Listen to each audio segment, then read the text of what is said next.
அல்லேலூயா. அவனுடைய நாமத்துக்கு மகிமை உண்டாவதாக. வாசிக்கலாம். 2 தீமோத்தேயின் புஸ்தகம் 4ஆம் அதிகாரம் 7வது வசனம். 2 தீமோத்தேயின் புஸ்தகம் 4ஆம் அதிகாரம் 7வது வசனம். நல்ல போராட்டத்தை போராடினேன், ஓட்டத்தை முடித்தேன், விசுவாசத்தை காத்து கொண்டேன். நல்ல பிதாவே, இந்த அற்புதமான காலை வேலைக்காக உமக்கு ஸ்தோத்திரம். உம்முடைய மகிமையான நாமத்தை இந்த நாளிலே நாங்கள் உயர்த்துகிறதற்கு தேவன் எங்களுக்கு தந்த கிருபைக்காக உமக்கு நாங்கள் நன்றி செலுத்துகிறோம். அப்பா பிதாவே, உம்முடைய அதிசயமான நாமத்தை நீர் எங்கள் மத்தியில் மகிமைப்படுத்துகிறதற்காக உமக்கு நாங்கள் நன்றி செலுத்துகிறோம். வந்திருக்கிறதான தம்முடைய பிள்ளைகளுடைய வாழ்க்கையில் உங்கள் அற்புதமான வார்த்தையினாலே நீர் எங்களை உயிர்ப்பிக்கும்படியாகவும் எங்களை எழுப்பி கட்டும்படியாகவும் உம்மை நோக்கி நாங்கள் ஸ்தோத்திரிக்கிறோம். தடைகளை உடைத்த தேவன் எங்கள் வாழ்க்கையில் உம்முடைய ஆச்சரியமான நாமத்தை நீங்கள் மகிமைப்படுத்தும்படி உங்கள் கரத்தை எங்கள் மேலே நீட்டுகிறதற்காக உமக்கு நாங்கள் நன்றி செலுத்துகிறோம். ஐயா, இஸ்ரவேலை ஆசீர்வதிக்கிற தேவன் அல்லவா நீங்கள். இந்த காலை வேளையில் உங்கள் வார்த்தையினாலே எங்களை ஆசீர்வதிக்கும்படியாக நாங்கள் ஜெபிக்கிறோம். எங்கள் வாழ்க்கையில் ஆண்டவரே இடரல் அற்றவர்களாக ஆண்டவரே உமக்கு முன்பாக நிற்க எங்களை தகுதிப்படுத்தும்படி நாங்கள் ஜெபிக்கிறோம். ஆண்டவரே, யாரும் எங்களை குற்றப்படுத்தாதபடிக்கு எங்களுடைய வாழ்க்கை, எங்களுடைய ஜீவியம் உமக்கு பிரியமானதாக எப்பொழுதும் காணப்பட ஆவியானவர் எங்களை தகுதிப்படுத்தும்படியாக நாங்கள் ஜெபிக்கிறோம். ஐயா, அடிமையை ஒப்புக் கொடுக்கிறேன். என்னால் ஆகும் என்று சொல்லுகிறதற்கு இடத்துல ஒன்றுமில்லை என்பதை கர்த்தர் நீங்கள் அறிந்திருக்கிறீங்க. என்னை மறைத்து நீங்கள் வெளிப்படும்படி நான் ஜெபிக்கிறேன். நான் சிறுக என் தேவனாகிய கர்த்தர் நீங்கள் பெருகும்படியாக நாங்கள் ஜெபிக்கிறோம். உங்கள் நாமத்தை இந்த காலை வேளையில் உயர்த்துவீராக. ஆண்டவரே, உங்கள் நாமம் மாத்திரம் மகிமைப்படும்படி நாங்கள் ஜெபிக்கிறோம், தாழ்த்துகிறோம். வழிநடத்துங்க. இயேசு கிறிஸ்து மூலம் ஜெபிக்கலாம் பிதாவே, ஆமென். அல்லேலூயா. என்னுடைய நாமத்துக்கு மகிமை உண்டாவதாக. இங்கே வாசிக்கிறோம், நல்ல போராட்டத்தை போராடினேன், ஓட்டத்தை முடித்தேன், விசுவாசத்தை காத்து கொண்டேன் என்று பரிசுத்த பவுல் தீமோத்தேயுக்கு எழுதும்போது இவைகளை எழுதுகிறார். நல்ல போராட்டம் என்று சொல்லுகிற பொழுது தகுதியான போராட்டம் என்று அர்த்தம், மதிப்பிற்குரிய போராட்டம் என்று அர்த்தம், உன்னதமான போராட்டம் என்பது அர்த்தம். அல்லேலூயா. இந்த போராட்டம் நம்ம ஏன் பரிசுத்த பவுல் இதை நல்ல போராட்டம் என்று சொல்லுகிறார்னா, அதுக்கு விளக்கம் கொடுக்கப்பட்டிருக்கு. இது தகுதியானது. அல்லேலூயா. நம்ம எப்படி எடுத்துக்கொள்ளுகிறோம் நம்முடைய போராட்டத்தை அப்படின்னு சொன்னால், வேதனையாக பார்க்குறோம், பாடுகளாக பார்க்குறோம், அல்லது உடைந்து போன நிலைமையாய் நம்ம பார்க்குறோம். ஆனால் பரிசுத்த பவுல் பார்க்குறாரு, இல்லை, ஆண்டவர் என் வாழ்க்கையில் அனுமதிக்கிற ஒவ்வொரு பாடுகளும் வேதனைகளும் அது என்னுடைய வாழ்க்கையில் மிகுந்த ஆசீர்வாதத்தை கொண்டு வருகிறதா இருக்கிறது. அதனால தான் அது எனக்கு தகுதியானது, அது எனக்கு மதிப்பிற்குரியது, என் வாழ்க்கையை மதிப்பிற்குரிய ஒரு வாழ்க்கையாக அது மாற்றுது, உன்னதமானது, அது எனக்கு உன்னதமான நிலைமையை அது கொண்டு வருகிறதுன்னு சொல்லி பரிசுத்த பவுல் அழகாய் சொல்லுகிறார். நல்ல போராட்டத்தை போராடினேன், தகுதியான. அல்லேலூயா. அப்போ இந்த ஓட்டம் எனக்கு தகுதியான ஓட்டம் என்பதை நீங்களும் நானும் அறிந்து கொள்ள வேண்டியது அவசியம். அல்லேலூயா. நம்ம ஓடுகிற ஓட்டம் நல்ல போராட்டம். ஆமேன். நம்முடைய ஓட்டம் எப்படி தான்? நல்ல போராட்டம் தான். நம்முடைய போராடுகிற ஒவ்வொரு போராட்டங்களோ உலகம் நினைக்கிற மாதிரி இது பாடுகளோ அல்லது வேதனையோ துக்கமோ அல்ல. இது என் வாழ்க்கையில் நான் கடந்து போகும்போதெல்லாம் என் ஆண்டவரை நான் எப்படியெல்லாம் மகிமைப்படுத்துவேனோ அப்படியெல்லாம் மகிமைப்படுத்துகிறதற்கு அது ஏதுவாக இருக்கிறது. அல்லேலூயா. அப்போ இந்த போராட்டத்தை நீங்களும் நானும் எப்படி கடந்து போகணும் அப்படின்னா, அல்லேலூயா, இந்த போராட்டத்தை கடக்கிறதற்கு நமக்கு ஒரு பலன் அவசியம். இல்லைன்னு சொன்னால் இந்த போராட்டத்தை ஜெயம் எடுக்கவே முடியாது. வாசிங்க 2 சாமுவேல் புஸ்தகம் 22ஆம் அதிகாரம். நம் நன்றாய் அறிந்த வார்த்தைகள் தான். 22 34 வாசிக்கலாம். 2 சாமுவேல் 22ஆம் அதிகாரம் 34 நான் வாசிக்கிறேன் பாருங்கள். இங்கே சொல்லப்பட்டிருக்கு, அவர் என் கால்களை மான்களுடைய கால்களை போலாக்கி என்னை உயர் ஸ்தலங்கள் என்னை நிறுத்துகிறார். அல்லேலூயா. நம்முடைய ஆண்டவர் நம்ம எப்படி நிறுத்துகிறார்னா, உயர் ஸ்தலத்தில் நிறுத்துகிறார். அதுக்கு தான் நல்ல போராட்டம். அல்லேலூயா.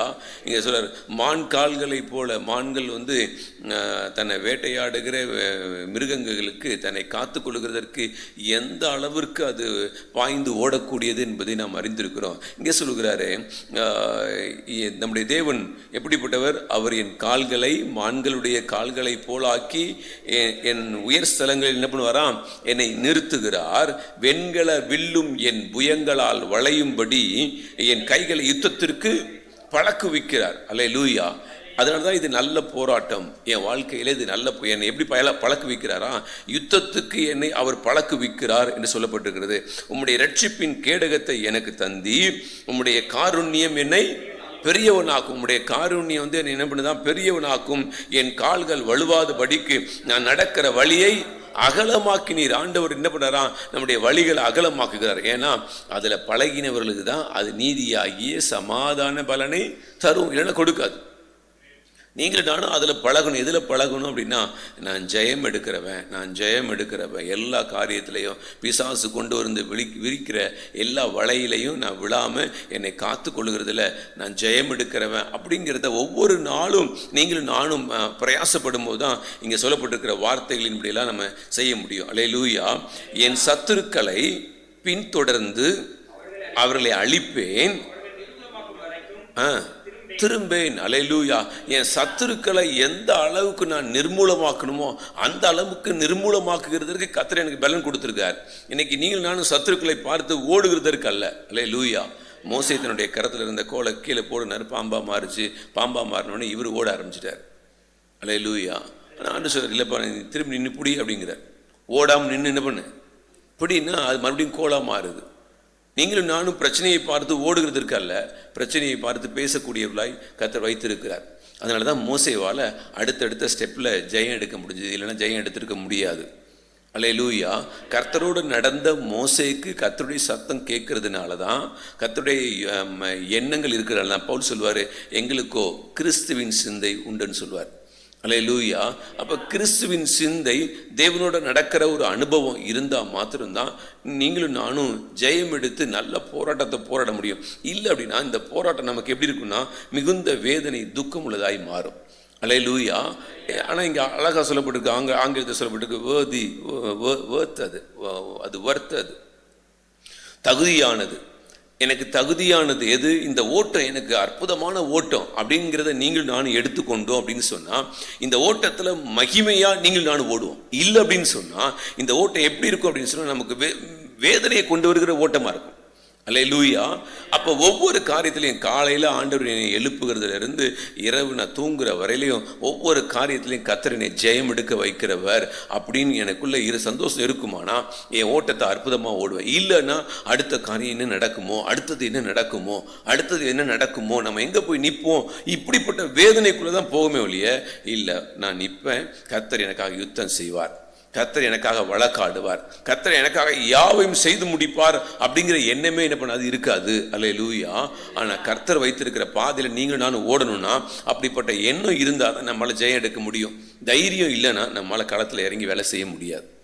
அல்லேலூயா. அப்போ இந்த பலத்தை கொடுக்கறது யாருன்னா கர்த்தர். அதனால தான் இங்கே சொல்லப்பட்டிருக்கு, யுத்தத்திற்கு நீர் என்னை பலத்தால் இடை கட்டி என் மேல் எழும்பினவர்களை என் கீழ் மடங்க பண்ணி நீர். யுத்தத்திற்கு நீர் என்னை பாருங்க, ஒன்றும் ஆண்டவர் தான் செய்கிறார். நம்ம ஜஸ்ட் போய் நிற்க வேண்டியதுதான் நம்முடைய வேலை. யுத்தத்திற்கு நீர் என்னை பலத்தால் இடை கட்டி என் மேல் எழும்பினவர்களை என் கீழ் மடங்க பண்ணீர். நான் என் பகைஞரை சங்கரிக்கும்படியாக என் சத்துருக்களின் பிடரியை அல்லேலூயா என் கையில் ஆண்டு ஒப்பு கொடுக்கிறார். நான் என்னால் ஒன்றும் செய்ய முடியல, நல்லா கவனிச்சுக்கோங்க, என்னால் முடியலை. ஆனால் கர்த்தரால் என்ன பண்ணுமா? கர்த்தரால் எல்லாம் ஆகும். அவர் எனக்காக என்ன பண்ணுறார்? என்னை தகுதி உள்ளவனாய் நிறுத்தும்படிக்கு அவர் எனக்கு கிருபை பாராட்டுறார். அல்லேலூயா. அப்போ நீங்களும் நானும் இந்த நல்ல போராட்டத்தை போராடுறதற்கு எனக்கு பலன் வேணும். அல்லேலூயா. ஆண்டவருடைய நாமத்துக்கு மகிமை உண்டாவதாக. நீங்களும் நானும் பிரயாசப்பட வேண்டியது அவசியம். இந்த தகுதியானது நமக்கு அவசியம். அல்லேலூயா. இந்த தகுதியை நீங்களும் நானும் பயன்படுத்தலைன்னு சொன்னால் நம்முடைய வாழ்க்கையில் தேவனுடைய அற்புதங்களையும் அதிசயங்களையும் பார்க்க முடியாது. அல்லேலூயா. நீங்கள் நானும் போன பாதையில் நமக்கு தெரியும், கண்ணீர் விட்டுருப்போம். கண்ணீர் விட்ட பிறகு பார்த்தீங்கன்னா நான் கதறி ஜெபிச்சேன், கர்த்தர் என் வாழ்க்கையில் ஒரு பெரிய விடுதலையை கட்டளையிட்டார்னு எப்போ சொல்லுவோம்? பிரச்சனை வந்தால் தான். பிரச்சனை வரலன்னா சாட்சி வருமா அப்படின்னா சாட்சியே வராது, காட்சி தான் இருக்கும். அல்லேலூயா. சாட்சி இருக்காது, என்ன தான் இருக்கும்? காட்சி தான் இருக்கும். நம்மளை தான் பார்த்துட்டே போக வேண்டியதான். நம்ம சாட்சியாக இருப்போம்னா இருக்க முடியாது. அல்லேலூயா. அப்போ சாட்சியாக இருக்கணும்னா ஒன்று எங்கேயாவது அடி வாங்கியிருந்தால் தான் சொல்ல முடியும் கர்த்தர் என்னை எழுந்து நிற்க வைத்தார் அப்படின்னு சொல்ல முடியும். பவுலை வந்து நாயை அடிக்கிறது போல் அடித்து செத்து போயிட்டான்னு சொல்லி இழுத்துட்டு போய் எங்கே போடுறாங்கன்னா ரோட்டுக்கு வெளியில், ஊருக்கு வெளியில் கொண்டு போய் போடுறாங்க. போட்டால் பவுல் என்ன பண்ணுறான்னா, எழுந்து நின்று சுற்றிலும் நிற்கிறதான சீஷர்களை பார்த்து அவருடைய சீஷருடைய மனதை என்ன பண்ணுறான், திடப்படுத்தினார் சொல்லப்பட்டிருக்கு. அல்லேலூயா. இப்படி நீங்களும் நானும் அநேக பாதைகளின் வழியாய் கடந்து போய் தேவராஜ்யத்தில் என்ன பண்ணணும், பிரவேசிக்கணும் அப்படிங்கிறத பவுல் வந்து சீஷர்களுக்கு என்ன பண்ணுறாரா, தன்னுடைய மனுஷன் அவருடைய மனதை என்ன பண்ணாரா, திடப்படுத்தினார்னு எழுதியிருக்குது. அப்போ இவ்வளோ பாதையில் கடந்து போனாதான், ஓ இப்படியும் செத்து போயிட்டான்னு இழுத்துட்டு போய் போட்ட பிறகும் எழுந்திருக்க முடியும் அப்படின்னா கர்த்தருடைய பலன் தான். அல்லேலூயா. அதுக்கப்புறம் பவுலுடைய ஊழியத்தை பார்த்தீங்கன்னா மகிமையான ஊழியம். அப்ப தேவன் நம்மை கொண்டு மகிமையான காரியங்களை செய்கிறதற்கு தான் கர்த்தர் நம்மை அழைத்திருக்கிறார் என்கிறத நீங்கள் நானும் அறியாம போயிட்டோம் அப்படின்னு சொன்னா இந்த ஓட்டத்தை ஜெயமா ஓட முடியாது. அல்லேலூயா. ஆண்டவருடைய நாமத்துக்கு மகிமை உண்டாவதாக. அப்போஸ்தலர் நடவடிக்கைகள் 17ஆம் அதிகாரம் 11 சொல்லுவாரு. நம்ம அறிந்த வசனம் இந்த வார்த்தை, ரொம்ப அற்புதமான வார்த்தை. இந்த வார்த்தைகள் அப்போஸ்தலர் நடவடிக்கைகள் 17ஆம் அதிகாரம் 11 சொல்றாரு. அந்த பட்டணத்தார் மனோவாஞ்சையாய் வசனத்தை ஏற்றுக்கொண்டு, அல்லேலூயா, நல்லா கவனிச்சுக்கோங்க, இந்த பெரோயா பட்டணத்தார் வந்து முன்னால ஆலயத்துக்கு போயிட்டு வந்தவங்க. ஆனா வசனத்தை என்ன பண்ணல, அப்படி வாசிக்கல, அப்படி தேடல. ஆனா இப்ப வசனத்தை என்ன பண்றாங்கன்னா, எப்படி வாசிக்கிறாங்க, அந்த பட்டணத்தார் அப்படியே மனம் வாஞ்சிக்குது. எதை? வசனத்தை வாஞ்சிக்குது. அந்த பட்டணத்தார் மனோவாஞ்சையாய் வசனத்தை தேடுனா, வசனத்தை ஏற்றுக்கொண்டு காரியங்கள் இப்படி இருக்கிறதா என்று தினந்தோறும் வேத வாக்கியங்களை ஆராய்ந்து, அல்லேலூயா, நல்லா கவனிச்சுக்கோங்க, நீங்களும் நானும் உட்கார்ந்து வேதத்தை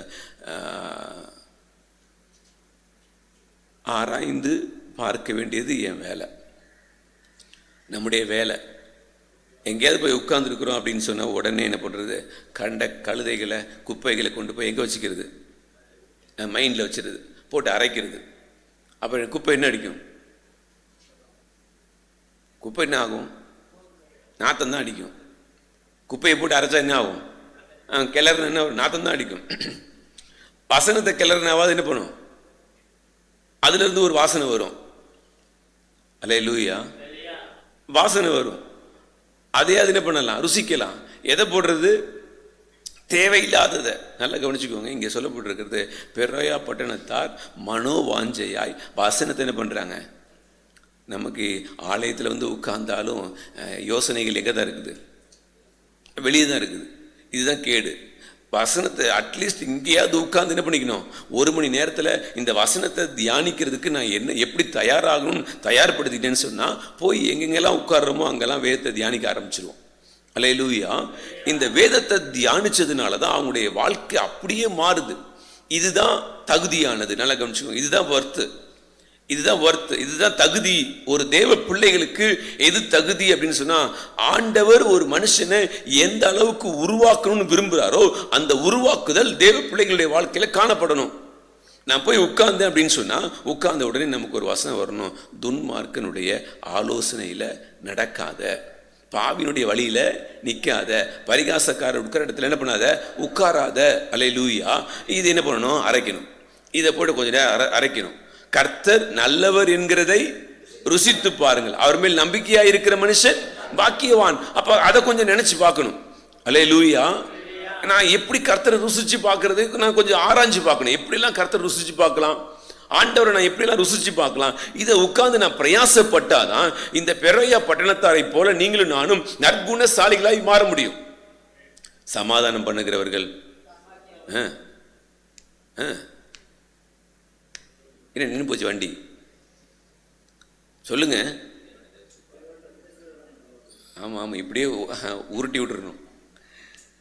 சமாதானம் பண்ணுகிறவர்கள் பாக்கியவான்கள், அவர்கள் தேவனுடைய புத்திரர். அல்லேலூயா. தேவனுடைய பிள்ளைகள் யாரு, சமாதானம் பண்ணுகிறவர்கள் தான் தேவனுடைய பிள்ளைகள். சமாதானத்துக்கு பதிலாக நம்ம வேற எதையாவது கொண்டு போயிட்டோம்னா அங்கே யாராயிருவோம், வேற ஒரு ஆளாயிருவோம். அப்போ சமாதானம் பண்ணுகிறவர்கள் தான் பாக்கியவான்கள். நல்லா கவனிச்சுக்கோங்க. அப்போ சமாதானம், அப்போ என்னால் எங்கே சமாதான குலைச்சல் உண்டாகுது, இதை ஆராய்ந்து பார்க்கணும். அப்போ சமாதானத்துக்கு மாறா நான் எங்க நடக்கிறேன், ஆண்டவரே என்னை மன்னிச்சுக்கோங்க, எனக்கு சமாதானத்தை இந்த இடத்துல உண்டாக்குறதுக்கு எனக்கு கிருபை தாங்க. அல்லேலூயா.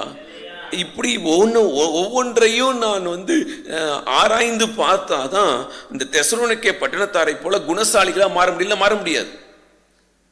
ஆண்டவர் சொல்றாரு மோசேயை பார்த்து, நீ போய் ஜனங்கள்கிட்ட சொல்லு, இடித்து பிழிந்த ஒலிவ எண்ணெயை கொண்டு வர சொல்லு ஆலயத்துக்கு அப்படின்னு சொல்லிட்டார்.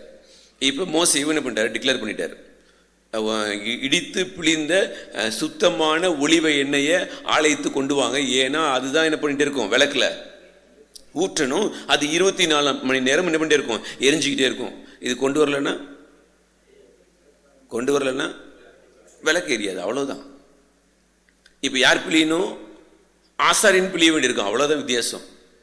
யாருக்கு ஆசீர்வாதம், இடிச்சு பிழிஞ்சா இஸ்ரவேல் ஜனங்கள் வீட்டில் உட்கார்ந்து இடிச்சு பிழிஞ்சு சுத்தமான ஒலிவ எண்ணெயை ஆலயத்தில் கொண்டு வந்து கொடுத்தாங்கன்னா அவங்களுக்கு தெரியும், இது இடிச்சு பிழிஞ்சு கொண்டு வர்றதுனால தேவனுக்கு எவ்வளவு மகிமையானது.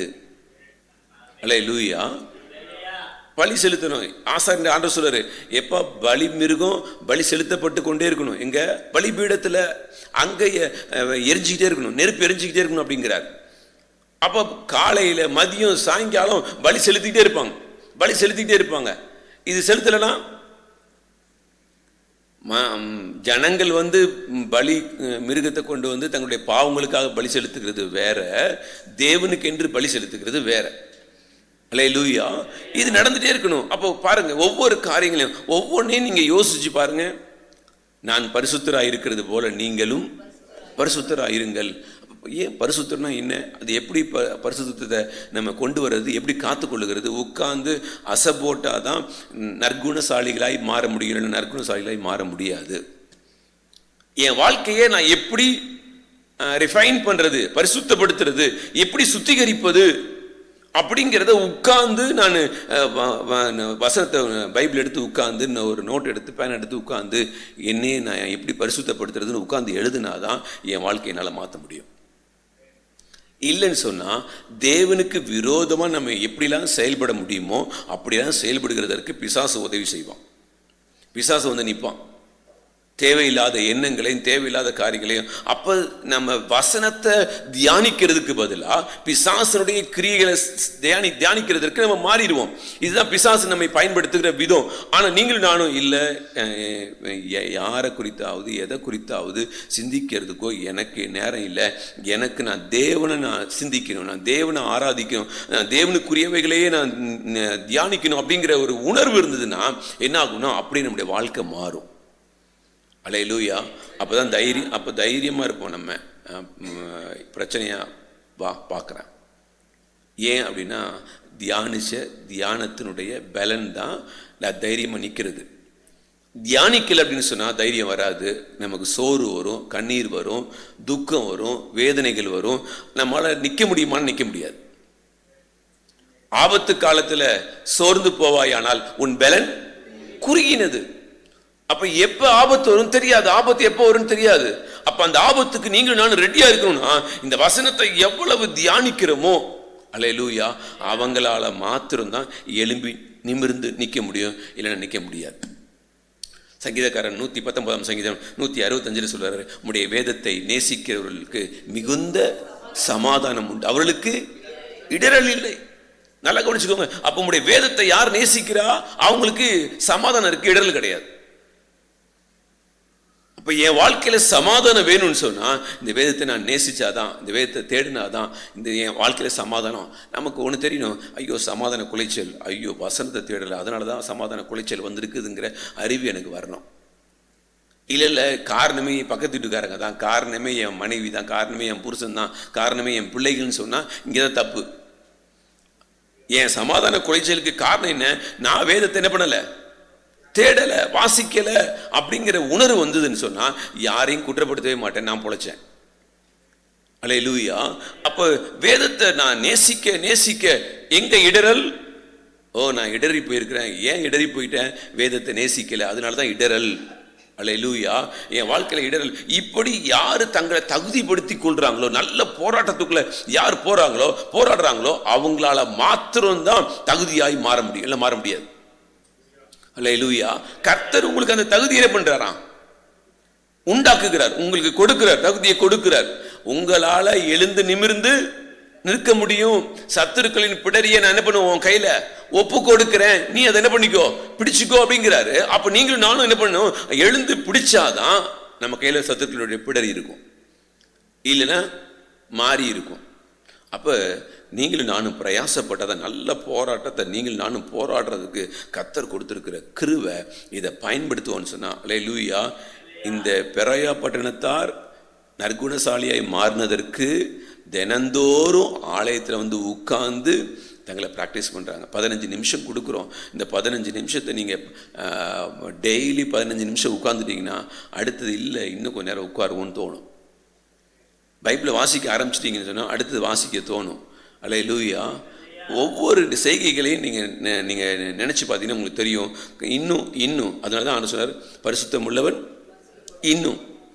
அல்லேலூயா. அப்போ பரிசுத்தம், நான் தேவனே தேடலை, இன்னும் தேடாமல் போகிறேன். நான் கர்த்தரை தேடுறேன், இன்னும் தேடுவேன். இப்படி தான் போகும். எது நமக்கு வேணும்? அல்லேலூயா. அப்போ நேரம் கிடைக்கும் போதெல்லாம் கர்த்தரை தேடுவேன் அப்படின்னு சொன்னா இல்லை, நேரத்தை உருவாக்குவேன். எதுக்கு? கர்த்தரை தேடுறதுக்கு உருவாக்குவேன், ஜெபிக்கிறதுக்கு நேரத்தை உருவாக்குவேன், வேதத்தை வாசிக்கிறதுக்கு நேரத்தை என்ன பண்ணுவேன், உருவாக்குவேன் அப்படின்னு சொன்னீங்கன்னா கர்த்தர் பார்த்துட்டே இருப்பாரு. இன்னும் பரிசுத்தம், இன்னும் கிருபை, இன்னும் பலன், இன்னும் ஞானம், இன்னும் அபிஷேகம் கர்த்தர் கொடுத்துட்டே இருப்பார். அல்லேலூயா. ஏன்னா உங்களுடைய பிரயாசங்களுக்கு தக்க பலனை கர்த்தர் கொடுக்கிறவர். அல்லேலூயா. அப்ப என்னையே தகுதிப்படுத்த வேண்டியது என் வேலை. கர்த்தர் எனக்கு கொடுக்குற தகுதியை பயன்படுத்தி நான் எழும்ப வேண்டியது என் வேலை. அல்லேலூயா. கர்த்தர் எனக்கு கொடுத்துருக்கிற தகுதியை நான் பயன்படுத்தாம போயிட்டு அப்படின்னு சொன்னா என்னால நல்ல போராட்டத்தை போராட முடியாது. போராட்டம் என்னவா தான் இருக்கும்? போராட்டமாக தான் இருக்கும். போராட்டத்தை ஜெயிக்க தெரியுமா? தெரியாது. ஏன் தெரியல அப்படின்னா இந்த பெரோயா பட்டணத்தாரை போல நீங்களும் நானும் எழும்பாததுனால. சங்கீதக்காரன் சொன்னது போல, என் கால்கள் மான் கால்களை போல ஆக்கி என்ன பண்ணாராம், உயர் ஸ்தலங்களை என்னை நிறுத்துகிறார். அவர் என்னை நிறுத்துகிறார், நான் கீழே விழுந்தா. அல்லேலூயா. அப்ப கர்த்தர் என்னை உயர்த்துறாருன்னா நானும் எழும்புறதுக்கு பிரயாசப்படும் போது என்னை அவர் ஈஸியாக கொண்டு போயிடுவார். அல்லேலூயா. ஆண்டவருடைய நாமத்துக்கு மகிமை உண்டாவதாக. யாத்திராகமம் 14ஆம் அதிகாரம் 28வது வசனத்தை வாசிங்க. அங்கே அவர் சொல்லுறாரு, யாத்திராகமம் 14:28.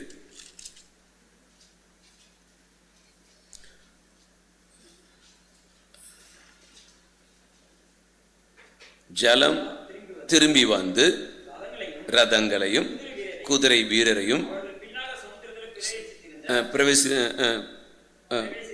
பிரவேசித்திருந்த பார்வோனுடைய இராணுவம் அனைத்தையும் மூடிக்கொண்டது, அவர்களில் ஒருவனாகிலும் தப்பவில்லை. நல்லா கவனிச்சுக்கோங்க, ஒருத்தர் என்ன பண்ணவே இல்லையா, பார்வோனுடைய அந்த ரதங்கள் எல்லாம் ஒன்று தப்பவில்லை. இஸ்ரவேல் புத்திரரோ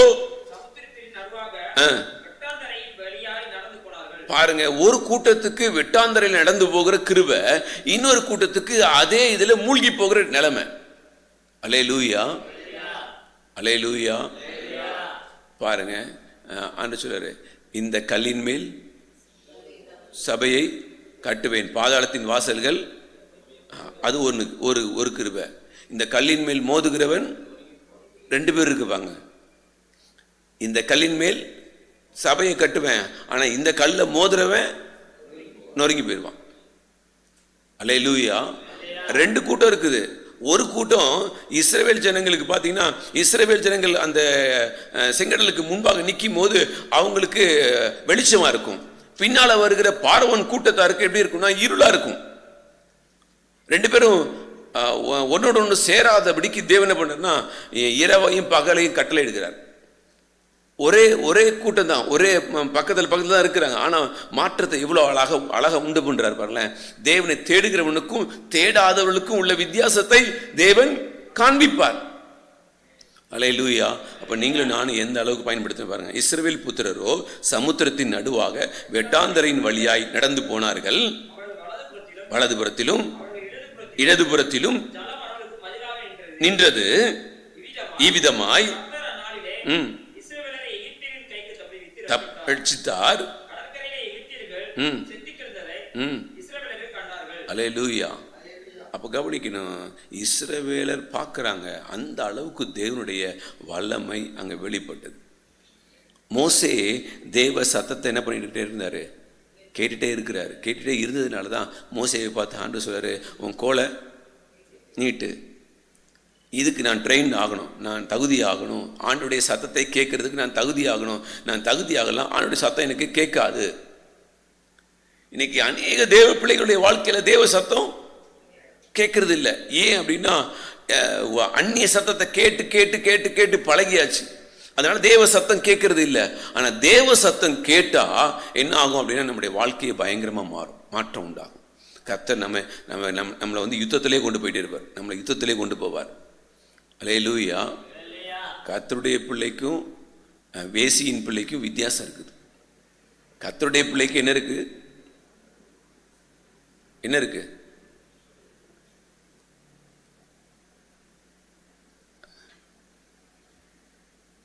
கர்த்தர் உங்களை சிரிச்சிக்கிறவர்னா நீங்கள் யாராக இருப்பீங்க? அவருடைய பிள்ளையாக இருப்பீங்க. சிரிச்சிக்கிறேன்னா வேசியின் பிள்ளை. அப்போ எனக்கு சிரிச்சை வேணுமா வேணாமா? அப்போ உங்கள் வீட்டுக்கு போனால் உதவும். வீட்டுக்கு போங்க, என்ன வரும்? ஆமாம் வரும். உதவி வாங்குறது ரெடியாக இருக்கீங்களா? அது மட்டும் ரெடியாக இல்லை பாருங்களேன், ரெடியாக இருக்கணும். உதவி வாங்குறது ரெடியாக இருக்கணும். என் ஆண்டவர் என்னை அடி வாங்க என்ன பண்ண மாட்டார்? விட மாட்டார். ஏன்னா நான் ஜெயிக்கிறாள்.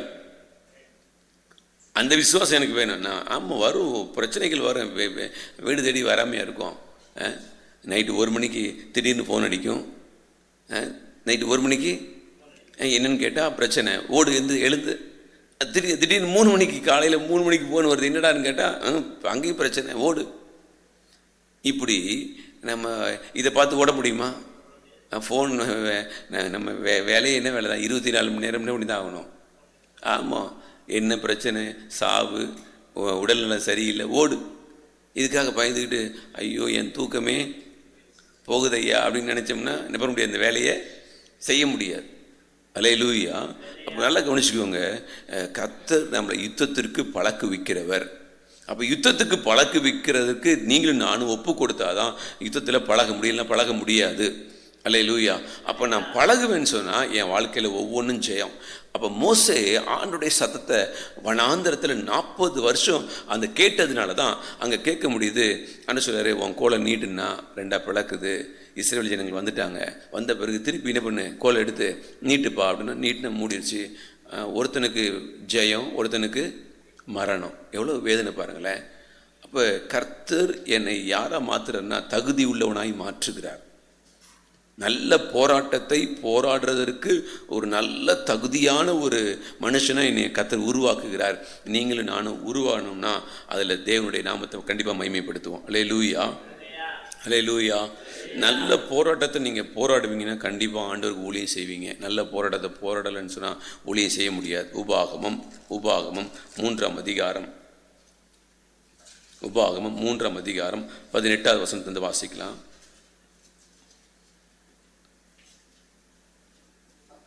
அக்காலத்திலே நோக்கி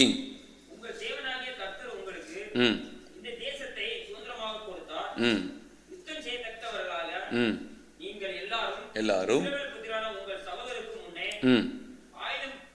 ஆயுதபாணிகளாக நடந்து போங்கள். மனைவிகளும் பிள்ளைகளும் மாத்திரம் இருக்கட்டும். அறிவேன், ஆனாலும் உங்கள் சகோதரரையும் இளைப்பார பண்ணி போதும். ஆண்டவருடைய நாமத்துக்கு மகிமை உண்டாவதாக. நல்லா கவனிச்சுக்கோங்க, ஒரு தேவனுடைய பிள்ளையினுடைய வேலையே இன்னொரு தேவனுடைய பிள்ளையை சந்திக்கிறது தான். நல்லா கவனிச்சுக்கோங்க, நீங்கள் நல்ல போராட்டத்தை போராடுறவங்களா இருந்தால் உங்களால் சும்மா உட்கார்ந்துருக்கவே முடியாது. ஆத்தும ஆதாயம் செய்கிறது உங்களுடைய பிரதானமான வேலையாக இருக்கும். நல்லா கவனிச்சுக்கோங்க, இன்னொருத்தனுக்கு எப்படியாவது இயேசு பற்றி சொல்லி பண்ணிடணும், ஆலயத்துக்கு கொண்டு வரணும். அந்த வேலையை செய்ய ஆரம்பிச்சிருவீங்க, இல்லைன்னா உங்களால் முடியாது. இங்கே ஆண்டு சொல்கிறாரு எப்படி வேலை பாருங்களேன். இஸ்ரவேல் ஜனங்கள் எங்கே வந்துடுறாங்க? கானானுக்குள்ளே வராங்க. அப்போ 2 கோத்திரத்துக்கு மாத்திரம் முன்னால் உள்ள இடம், அடுத்தது அந்த யோர்தானை கடந்து போனீங்கன்னா மீதி உள்ள கோத்திரங்களுக்கு இடம். அப்போ இந்த முன்னால் இருக்கிற இந்த கோத்திரத்தாரை ஆண்டு சொல்லியிருப்பார், எப்பா நீங்கள் போய் செட்டில் ஆயிடுவீங்க, ஆனால் உன் சகோதரனாக இருக்கிறான், அவனுக்கு என்ன பண்ணணும்? போய் யுத்தம் செய்து அவனுக்கு இடத்த பங்கிட்டு கொடுக்குற வரையிலையும் நீங்கள் யார் எங்கே இருக்கக்கூடாது? உங்களுக்கு சுதந்திரமாக கொடுத்த இடத்துல என்ன பண்ணக்கூடாது? உட்காரக்கூடாது. நீ போய் அவங்களுக்காக யுத்தம் செய்ய அப்படின்னு சொல்லுவார். அல்லேலூயா. இன்னைக்கு நமக்கு ரட்சிப்பு உண்டாயிடுச்சு, நாம் ஆண்டுடைய பிள்ளைகள் ஆகிட்டோம், நாம் பரலோகம் போகிறது ரெடி ஆகிட்டோம். அடுத்து நம்ம வேலை என்னது? நேராக போய் சேரணும் அப்படின்னு போய் உட்காந்துருது ஒரு மூலையில். இல்லை, நான் கிளம்பி போகணும். யாரை? இன்னொரு ஆத்மாவை சந்திக்கணும். இது என் வேலை. இது இன்னைக்கு யாருக்குமே தெரியறதில்லை. ஆண்டவரே, அந்த ஆத்ம பாரம் இருக்குது பாருங்களேன், ஆத்ம வருத்தத்தின் பலன்னு சொல்லுவாங்க. அந்த ஆத்ம பாரம், கண்ணீர் விடணும், கதறணும். ஐயோ இத்தனை பேர் இருக்காங்களே, இவங்களுக்கு என்னால் சுவிசேஷம் சொல்ல முடியலையே ஆண்டவரே அப்படின்னு கதர்னா ஆண்டவர் என்ன பண்ணுவார்னா வாய்ப்பை உண்டாக்குவார். ஆண்டவரை பற்றி சொல்கிறதுக்கு உங்களுக்கு என்ன சொல்கிறது, உங்களுக்கு சொல்லவே தெரியலனா கூட உங்களுக்கு பாரம் இருந்தால் உங்களுக்குள்ளே இருந்து ஆண்டவரே பேச ஆரம்பிச்சிருவார். இன்றைக்கி அந்த பாரமே இல்லை. பாரம் மேலே என்ன பாரம்? பாரமெல்லாம் பணபாரம் தான். அப்புறம் பாரமெல்லாம் எதிராளியை எப்படி தாக்குவது, இதான் பாரம் எல்லாம். இதுதான் பாரம். நம்முடைய பாரம் எல்லாம் இதுதான், எதிராளியை எப்படி தாக்குறது. பேச வந்து அவ்வளவுதான், அடித்து நொறுக்கிடணும், வாயை திறக்கக்கூடாத அளவுக்கு. இப்படி தான் நமக்கு போராடுறமே ஒழிய நம்ம கண்ணீர் விட்டு கதறுகிறதற்கு, ஐயோ நான் ரட்சிக்கப்பட்டிருக்கிறேன், இன்னொரு கூட்டம் ரட்சிக்கப்படலையே அப்படின்னு என்னால் கதறவே முடியல. அப்படின்னா எவ்வளோ வேதனையான இடத்துல நான் உட்கார்ந்துருக்கிறேன். ஆண்டவருடைய விருப்பம் என்னன்னு சொன்னால், உனக்கு இளைப்பாறுதல் உண்டாயிருச்சு, உன் சகோதரனுக்கு இளைப்பாறுதல் உண்டாக்கணும்னு சொன்னால் நீ போய் அவனுக்காக யுத்தம் செய்து அது முடிக்கிற வரையிலையும் நீ என்ன பண்ண, யுத்தம் பண்ணி ஆகணும். இஸ்ரவேல் ஜனங்கள் அப்படியே தங்களுடைய பிள்ளைகள், தங்களுடைய ஆடு மாடுகள் எல்லாத்தையும் விட்டுட்டு எங்கே போகிறாங்கன்னா யுத்தத்துக்கு போகிறாங்க. யுத்த புருஷர்கள், பெரியவங்க வீட்டில் இருக்கிறாங்க, வாலிபர்கள் வீட்டில் இருக்கிறாங்க, ஆனால் யுத்த புருஷர்கள் மாத்திரம் யுத்தத்துக்கு போகிறாங்க. அல்லேலூயா. அப்போ நல்லா கவனிச்சுக்கோங்க, தேவனுடைய பிள்ளைகள் யாராக இருந்தாலும் அவங்க சும்மா இருக்கிறதுக்காக தேவன் அழைக்கலை. இந்த நல்ல போராட்டத்தில் தேவனோட கூட சேர்ந்து ஊழியம் செய்கிறதுக்கு தேவன் அழைத்திருக்கிறார். அல்லேலூயா. வாசிங்க, ரூத்தின் புஸ்தகம் 3ஆம் அதிகாரம் 10 வாசிக்கலாம். ரூத்து 3ஆம் அதிகாரம் 10 வாசிக்கலாம்.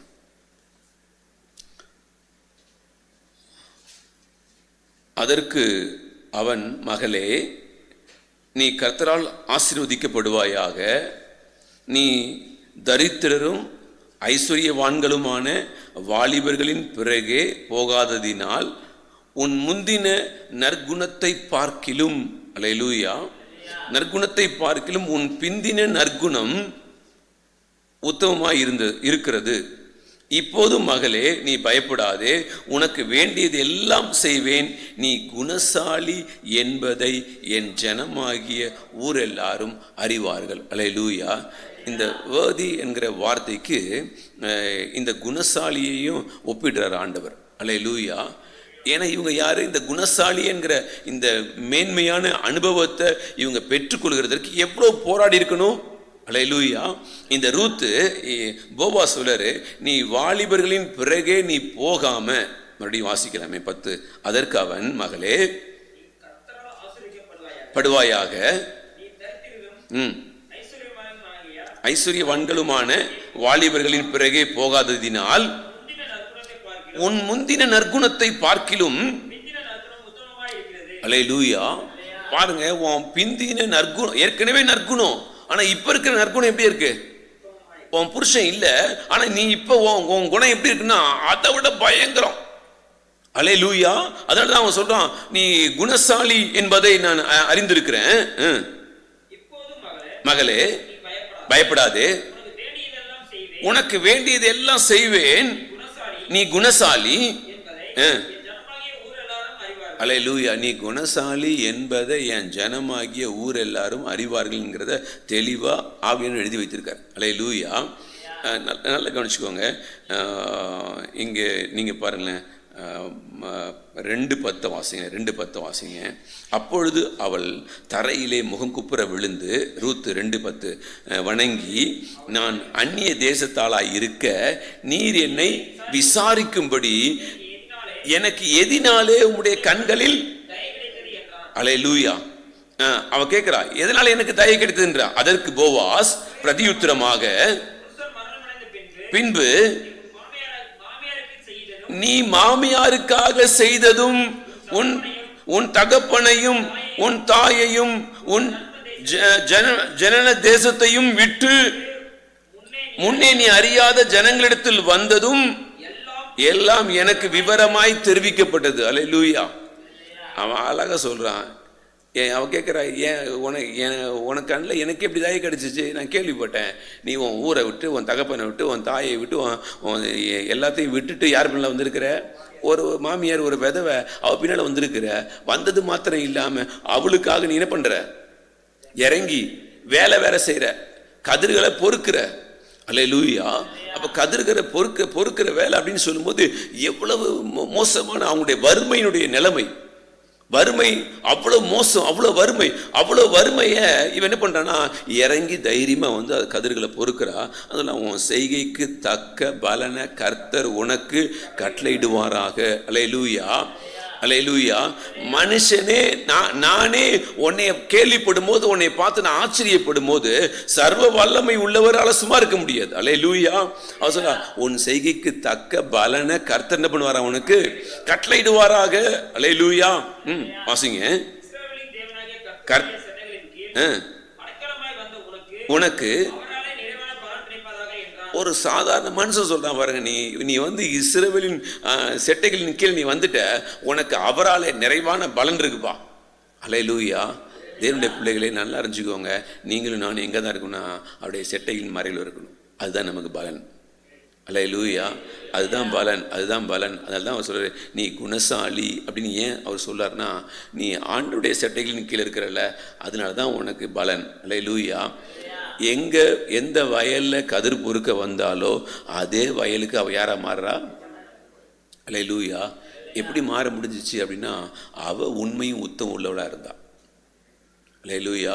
அப்போ நீங்களும் நானும் இந்த கடைசி நாட்களில் உண்மையும் உத்தம் உள்ளவளாய் ஓடுவோம் அப்படின்னு சொன்னால், ஆண்டவருடைய ஊழியத்தில் பங்குள்ளவளாக நம்ம இருப்போம். ஆண்டவருடைய வேலையில் நம்ம பங்காளிகளாக இருப்போம். நிச்சயமாய் அவருடைய அவ்வளோத்துக்கும் நீங்களும் நானும் யாராக இருப்போம்னா சொந்தக்காரங்களாக இருப்போம். அல்லேலூயா. இன்னைக்கு நாம் எதை தேடிட்டு இருக்கிறோம்? இது கிடைக்குமா, அது கிடைக்குமான்னு. ஆண்டவர் சொல்றாரு, எல்லாம் உன்னுடையது தான், என்னுடையது எல்லாம் உன்னுடையது. அல்லேலூயா. அப்படிதான் தேவன் மாற்றினார். அப்போ ஒரு தேவனுடைய பிள்ளை இந்த கடைசி நாட்களில் தேவனை தேடுகிறதற்கு பிரயாசப்பட்டா நிச்சயமாக ஆண்டவர் அதுக்குரிய பலன் நிச்சயமாக தருவார். அல்லேலூயா. நான் மாத்திரம் சந்தோஷமாக இருக்கிறது இல்லை, என்னை கொண்டு ஒரு கூட்டத்தை நான் சந்தோஷமாக வைத்திருக்கிறதுக்காக நான் பிரயாசப்பட வேண்டியது அவசியம். அதுதான் நல்ல போராட்டம். நல்லா கவனிச்சுக்கோங்க. நிச்சயமாக பலன் இருக்கும். நீங்கள் செய்கிற ஊழியத்துக்கு நிச்சயமாய் பலன் இருக்கும். மாமியாருக்கு செஞ்ச ஊழியத்துக்கு கர்த்தர் என்ன பண்ணுறாராம்? பார்த்தீங்கன்னா அழகாக சொல்லப்பட்டிருக்கோம், உன் சந்ததியில் இதெல்லாம் நடக்கும்பா. அப்படி நடக்கும். நீங்கள் 4ஆம் அதிகாரத்தை நீங்கள் 10லேருந்து வாசிங்கன்னா ரொம்ப அற்புதமாக இருக்கும். 11, 13 வரைக்கும் நீங்கள் வாசிங்கன்னா ரொம்ப அற்புதமாக இருக்கும். 4ஆம் அதிகாரம் 11ஆவது வசனத்துலேருந்து, அப்பொழுது ஒளிமுக வாசலில் இருக்கிற சகல ஜனங்களும் மூப்பரானவர்களும் நோக்கி, நாங்கள் சாட்சிதான், வருகிற அல்லேலூயா, உன் வீட்டிலே வருகிற மனைவியை கர்த்தர் இஸ்ரவேல் வீட்டை கட்டுவித்த ராகேலை போலவும் லேயாளை போலவும். அல்லேலூயா. மூப்பர்கள் வாழ்த்துறாங்க யார? போவாச. நீ எப்பிராத்தாவிலே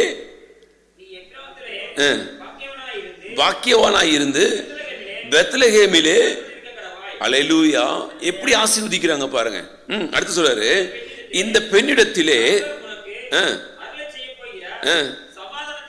சந்தானத்தினாலே உன் வீடு தாமார் யூதாவுக்கு பெற்ற பேரேசின் வீட்டை போல ஆக கடவது என்றார்கள். போவாஸ் ரூத்தை விவாகம் பண்ணினான். மனைவியானால் பிரவேசித்த போது கர்ப்பம் தரித்து பெற அல்லேலூயா. ஆண்டவருடைய நாமத்துக்கு மகிமை உண்டாவதாக. தேவனுடைய அனுக்கிரகம் பயங்கரமாக இருக்கும். இவங்க எங்கே இருக்கிறாங்க? கிறிஸ்துவுடைய சந்ததிக்கு வந்துட்டாங்க. யார்? வரவே முடியாத சந்ததி. இந்த அம்மா மோவாபியர். மோவாபியர் என்று சொன்னாலே அருவருப்பு. இந்த அருவருப்பு ஆண்டவரை ஏற்றுக்கொண்டது நிமித்தம், ஆண்டவருக்காக இறங்கி வேலை செஞ்சது நிமித்தம் கர்த்தர் இவங்களை உயர்த்தின உயர்வு பயங்கரமானது. அல்லேலூயா. இப்போ நீங்களும் நானும் பிரயாசப்பட வேண்டியது ஒன்று தான். கர்த்தர் என்னை ரட்சித்திருக்காருன்னா அநேக ஆத்துமாக்களுக்கு என்னை என்னவா வச்சுருக்காரு? வெளிச்சமாக வச்சுருக்காரு. நான் இறங்கி வேலை செய்தே ஆவேன் அப்படின்னு நீங்கள் வேலை செஞ்சீங்கன்னா கர்த்தர் அதனுடைய பலனை உங்களுக்கு தந்தருள்வார். அல்லேலூயா. ஆதியாகமம் 47ஆம் அதிகாரம், ஆதியாகமம் 47ஆம் அதிகாரம் 6வது வசனத்தை வாசிக்கலாம். ஆதியாகமம் 47:6 சொல்லுவார், எகிப்து தேசம் இருக்கிறது இடத்திலே செய் நாட்டிலே குடியிருக்கலாம், அவர்களுக்குள்ளே நல்ல கவனிச்சுக்கோ, திறமை உள்ளவர்கள் உண்டென்று உனக்கு தெரிந்திருந்தால் அல்லேலூயா. நல்லா கவனிச்சுக்குவாங்க. இங்கே சொல்லப்பட்டிருக்கிற வார்த்தையை, திறமை உள்ளவர்கள். யோசேப்பு தன்னுடைய தகப்பனையும் சகோதரர்களையும் உள்ளே கொண்டு வந்து எகிப்து கொண்டு வந்துட்டார்.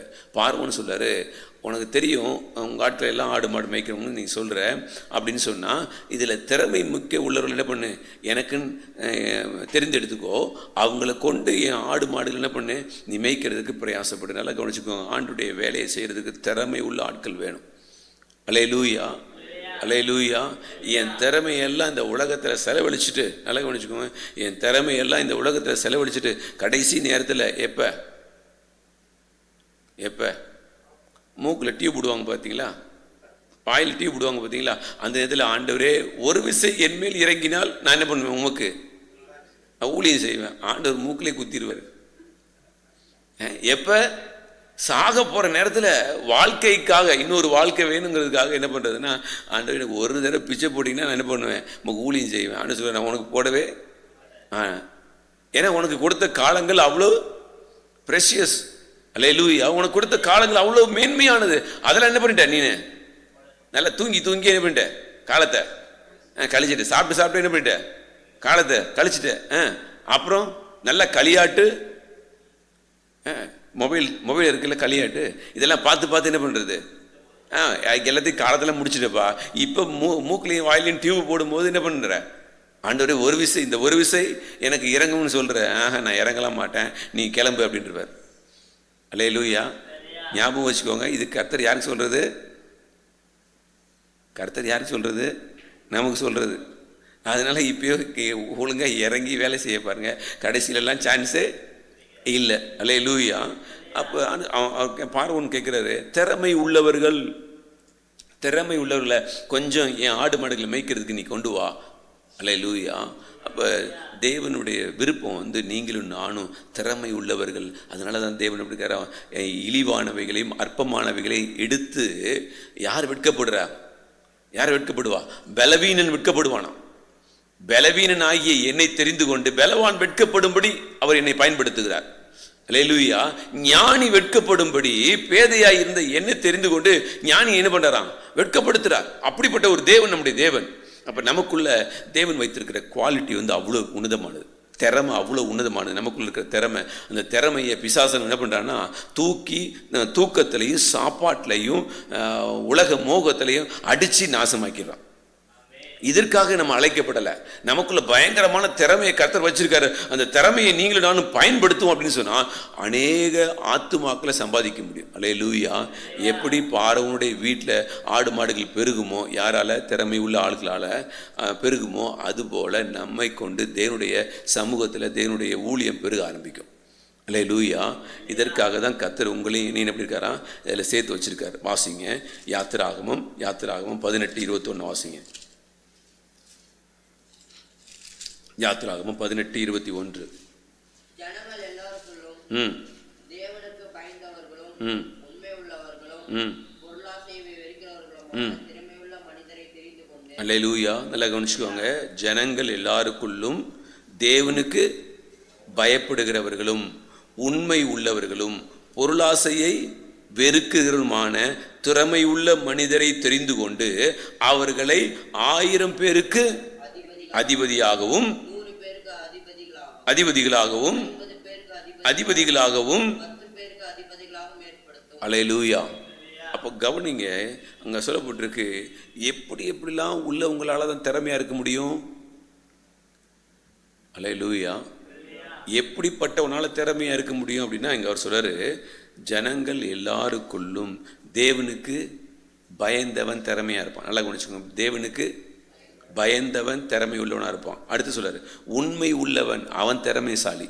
அடுத்து சொல்றாரு பொருளாசை அவன்கிட்ட இல்லை, அவன் திறமைசாலி. அல்லேலூயா. பொருளாசையை வெறுக்கிறவர்கள் யாரு? திறமைசாலி. அடுத்து சொல்றாரு திறமை உள்ளவர்கள். இப்படி இதெல்லாம் திறமை. நல்லா கவனிச்சுக்கோங்க, எதெல்லாம் திறமை? அல்லேலூயா. இதெல்லாம் திறமை. நல்லா கவனிச்சுக்கோங்க, இதெல்லாம் தகுதி. யாருக்கு? ஆண்டவருக்கு என்று எழும்பி பிரகாசிக்கிறவனுக்குள்ள இருக்கிற தகுதி, கர்த்தருக்கு பயப்படுற பயம். அல்லேலூயா. உண்மை உள்ளவர்கள், பொருளாசை இல்லாதவர்கள், இதெல்லாம் அவங்க வாழ்க்கையில் என்னவா இருக்குன்னா திறமையா இருக்குது. இந்த திறமையை பயன்படுத்தினா அநேகருக்கு ஆசீர்வாதமாக இருக்கலாம். நல்லா கவனிச்சுக்கோங்க, இங்கே எதுக்காக தெரிந்து கொள்கிறாங்க? விசாரிக்கிறதற்கு, சபையில் உள்ளவங்களை விசாரிக்கிறதற்கு. 1000 பேருக்கு, 100 பேருக்கு, 50 பேருக்கு, 10 பேருக்கு. இப்போ எவ்வளவு சபைக்குள்ளே எவ்வளவு வேலை இருக்குது. இந்த வேலையை செய்கிறதற்கு இன்னைக்கு நான் தகுதியாக இருக்கிறேன்னா, என்னை தகுதிப்படுத்திக் கொள்கிறேன்னா அப்படின்னா இன்னைக்கு இல்லை, எனக்கும் சபைக்கும் என்ன இல்லை, சம்பந்தம் இல்லை அப்படின்னா கஷ்டம். அல்லேலூயா. கடந்த வாரத்தில் பார்க்குறோம், நெகேமியா சன்பல்லாத்தும் தொபியாவும் சொல்கிறாங்க, நீ வா நம்ம உட்காந்து பேசணும். என் வேலை பெரிய வேலை, இது மினக்கெட்டு போவானேன். அல்லேலூயா. என் வேலை தடைப்படக்கூடாதுப்பா, இது கர்த்தருடைய வேலை, இது பெரிய வேலை, இந்த உன்னதமான வேலையை செய்கிறேன், இது கொஞ்சம் கூட என்ன பண்ணக்கூடாது, தடைபடவே கூடாது. அப்போ எந்த அளவுக்கு வைராக்கியம்! அப்போ உங்களுக்குள்ளேயும் எனக்குள்ளேயும் ஆண்டவருக்கு வேலை செய்கிற வேலையை உன்னதமாக நீங்களும் நானும் எடுத்து பிரயாசப்படுவோம்னா நீங்களும் நான் நல்ல போராட்டத்தை போராடுறோன்னு அர்த்தம். அல்லேலூயா. கண்டிப்பாக ஆண்டுடைய வேலையை செய்கிறோம் அப்படின்னு சொன்னால் அங்கே வருத்தங்கள் இருக்கும், வேதனைகள் இருக்கும், துக்கங்கள் இருக்கும், கண்ணீர் இருக்கும். ஐயோ, நான் இந்த சபையை ஜனங்களை பார்த்தால என்ன பண்ணுறேன் சொல்லுங்களேன், வெறுக்கிறேன். ஏன்னா ஒன்றுக்குள்ளே ஒரு ஜனத்துக்குள்ளே பார்த்தா அவ்வளவும் பின்னால் பேசுகிறது, குறை பேசுகிறதா இருக்குது. இன்னொரு ஜனத்தை போய் பார்த்தேன், அந்த அக்காவை போய் பழகினேன், அந்த அக்காவை போய் பழகினேன், அந்த அக்கா கிட்ட இருக்கிற கேடெல்லாம் பார்த்தா எனக்கு பயமாக இருக்குது. ஆமாம், இதை வெளியே சொல்கிறதுக்காக உங்களை தெரிஞ்சுக்கிட்டாங்க. அல்லேலூயா. அந்த அக்காவை உங்கள் கையில் கொடுத்துருக்கிறதுக்கு நோக்கமே அவங்க என்ன பண்ணணும், உருவாக்குறது தான் கர்த்தர் கொடுத்துருக்குறாரு. ஏன் அந்த அக்காவோட உங்களை சேர்த்துருக்காங்க அந்த சகோதரி? எப்பா உலகமே பரவாயில்ல, சபை மோசம். யார் சொல்கிறது? நம்ம தான் சொல்கிறோம். உலகமே பரவாயில்ல, சபை மோசம். அதுக்காக நம்மளை என்ன பண்ணல, ஆண்டவர் கூப்பிடலை. சியோனுக்கு யார் தேவை? கர்த்தர் தேவை. சியோன் எங்கே இருக்கு? போய் பார்த்துட்டு வாங்க. மெட்ராஸில் இருக்கா, வேற எங்கேயாவது இருக்கான்னு போய் பார்த்துட்டு வாங்க. சியோன். அல்லேலூயா. சியோனுக்கு யார் தேவை அப்படின்னா, பாபிலோன் குமாரத்தின் இடத்துல இருக்கிற சியோனே உன்னை விடுவித்துக்கொள். இப்ப பாபிலோன் எங்க இருக்கு, சியோன் எங்க இருக்கு? ஏன் சியோன் எங்க போச்சு பாபிலோனுக்கு? தேவனுடைய பிள்ளைகள் இன்னைக்கு துன்மார்க்கத்தில் இருக்கிறாங்க. ஏன் தேவனுடைய பிள்ளைகள் அசுத்தத்தில் இருக்கிறாங்க? தேவனுடைய பிள்ளைகள் ஏன் அநீதியில் இருக்கிறாங்க? இப்படிப்பட்டவர்களுக்கு தேவன் தேவையாச்சே. அப்ப இப்படிப்பட்ட ஜனங்களை உருவாக்க வேண்டியது என்னுடைய வேலை ஆயிற்று. இல்லைன்னா சபை ஆராதனை தேவையில்லையே, சபை கூடுதல் தேவையில்லையே, கவுன்சிலிங் தேவையில்லையே. அல்லேலூயா. அப்ப இங்க 100 1000 பேருக்கு, 100 பேருக்கு, 50 பேருக்கு இப்படி ஏன் தெரிந்து கொள்ளறனா, அப்ப சபையில நிறைய வேலை இருக்கு, நிறைய காரியங்கள் இருக்கு. இதை செய்யறதுக்கு அவர் தன்னை முன்னால வந்தாதான். இங்க சொல்லப்பட்டிருக்கு எப்படிப்பட்டவங்களை நீங்க செலக்ட் பண்ணணும். அல்லேலூயா. தேவனுக்கு பயந்தவங்க, உண்மை உள்ளவங்க, பொருளாசைய வெறுத்தவங்க, இப்படிப்பட்ட திறமை உள்ளவங்களை என்ன பண்ணு, செலக்ட் பண்ணுப்பா. அல்லேலூயா. இவங்களால தான் யாரை விசாரிக்க முடியும். இல்லைன்னா சொல்லுவான், ஒரு 100 ரூபா கொடு, உனக்கேற்ற மாதிரி நான் பேசுகிறேன் அப்படின்னுவான். இன்னைக்கு நடக்குது இல்லை லஞ்சம். இந்த லஞ்சம் சொல்கிற ஆண்டவர், இல்லாதவன் எவன் வாங்காத பைசா எவன் வாங்கலையோ அவனை கூப்பிட்டு உட்கார வை. எவன் பயந்தவனோ அவனை கூப்பிட்டு உட்கார வை. பொருளாசை வெறுக்கிறவனை கூட்டு வந்து உட்காரவை. அல்லேலூயா. அதனால தான் நீங்கள் பார்த்தீங்க அப்படின்னா அந்த நாட்களில் ஏன் திருமணம் ஆகாமல் ஊழியம் செஞ்சாங்க அப்படின்னு சொன்னால் எல்லாத்தையும் வெறுத்ததுனால தான் அவங்களால ஆண்டவருக்கு அதிகமாக ஓட முடிஞ்சிச்சு. அப்போ இன்னைக்கு யார் வெறுப்பா? எதை வெறுக்கணும்? சுயத்தை வெறுக்கணுமே. சுயத்தை வெறுத்தா தான் ஆண்டவருக்காக வேலை செய்ய முடியல, வேலை செய்ய முடியாது. இரவும் பகலும் தங்களுடைய வாழ்க்கையை வீணாக்கினவர்கள். எதுக்கு? கர்த்தருக்காக வீணாக்கினவர்கள். ஆனால் நம்ம எப்படி வீணாக்குறோம்? நம்ம வீணாக்குறது வேற. ஆனால் இவர்கள் கர்த்தருக்காக தங்களை வீணாக்கினவர்கள். அல்லேலூயா. நம்ம எங்கே உட்காந்துருப்போம்? ரேஷன் கடையில் உட்காந்துருப்போம், 1 மணி நேரம் உட்காந்துருப்போம். ஆனால் ஜெபத்தில் உட்காருங்கன்னா 15 நிமிஷம் கூட உட்கார முடியல. வேற எங்கேயாவது ஸ்கூல் அட்மிஷன் எங்கே போய் உட்காரணும்? நான் ஒருத்தர் கேட்டேன், ஒரு கவுன்சிலிங் போயிருந்தேன். ஒரு பிள்ளை தகப்பனுக்கு துரோகம் செய்கிறாவ. அப்போ அவளை கூப்பிட்டு உட்கார வச்சு பஞ்சாயத்து பண்ணுறாங்க. அப்போ என்னை கூப்பிட்டு போய் உட்கார வச்சுருக்காங்க. சொன்னேன், இவளை நல்ல ஸ்கூலில் சேர்க்கறதுக்காக, மெட்ராஸில் ஸ்கூலில் சேர்க்கறதுக்காக நாளைக்கு காலையில் 8 மணிக்கு 10 மணிக்கு கதை ஓப்பன் பண்ணுவாங்க, அட்மிஷன் ஓப்பன் பண்ணுவாங்க. அதுக்கு நான் எப்போ வந்து நிற்கிறேன்? முந்தின நாள், நேற்று இல்லை, அதுக்கு முந்தின நாள் காலையில் அதிகாலையில் வந்து நின்னேன். ஆளாக நான் தான் வந்து நின்னேன். எது வரைக்கும்? அல்லேலூயா. இன்னைக்கு காலையில் 5 மணிக்கு நான் வந்து நின்றுருக்கிறேன் இங்கே. எப்போ வரைக்கும்? நாளைக்கு காலையில் 10 மணிக்கு. அப்போ என் மனசு வலிக்குமா வலிக்காதா அப்படின்னு என்னை பார்த்து கேட்குறாரு, தகப்பனார் கேட்குறாரு. கொஞ்சம் யோசிச்சு பாருங்க. ஆண்டவர் நம்மளை பார்த்து கேட்பார், உனக்காக நான் ரத்தம் செஞ்சுருக்கேனே, எனக்கு வலிக்குமா வலிக்காதான்னு கேட்பாரு, கேட்க மாட்டாரா? அல்லேலூயா. அப்போ நான் வேலை செஞ்சே ஆகணும். அப்போ தான் உண்மை உள்ளவன், கர்த்தருக்கென்று பொருளாசை இல்லாதவன். இப்படிப்பட்டவர்களை யார் வெறுக்கிறா? சுயத்தை யார் வெறுக்கிறா? வெறுத்து ஆண்டவருக்காக யார் வேலை செய்வா? அவங்களாம் ரெடி பண்ணுப்பா. அவங்க தான் திறமைசாலி, அவங்க தான் குணசாலி. இந்த குணசாலி தான் உன்னதமானது. இந்த நீதிமொழியில் சொல்லப்பட்டிருக்கோம், குணசாலியான ஸ்திரியை கண்டுபிடிக்கிறவன் யார்? தகுதியானவளை கண்டுபிடிக்கிறவன் யார்ப்பா? அல்லேலூயா. அப்ப இந்த சபை, தேவன் யாரை தேடுறாரு? ஆவியானவர் யாரை தேடுறாருன்னா, கிறிஸ்துவுக்கு யார் தகுதியானவங்க அவங்கள தேடுறாங்க. நம்மள தகுதியே இல்லை, ஆனால் நம்ம தேடி கொண்டு உட்கார வச்சு நம்மளை உருவாக்குறார். நீங்களும் நானும் உருவானா தேவனுக்கு மகிமை. அல்லேலூயா. யாத்திராகமம் 18:25 வாசிங்க. அங்கே சொல்லப்பட்டிருக்கும் 18:25 சொல்லுவார், தெரிந்து கொண்டு